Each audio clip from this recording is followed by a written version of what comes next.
في عين حمئة ووجد عندها قوما قلنا يا ذا القرنين إما أن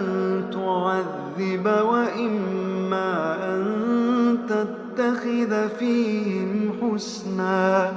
قال أما من ظلم فسوف نعذبه ثم يرد إلى ربه فيعذبه عذابا نكرا وأما من آمن وعمل صالحا فله جزاء الحسنى وسنقول له من أمرنا يسرا ثم أتبع سببا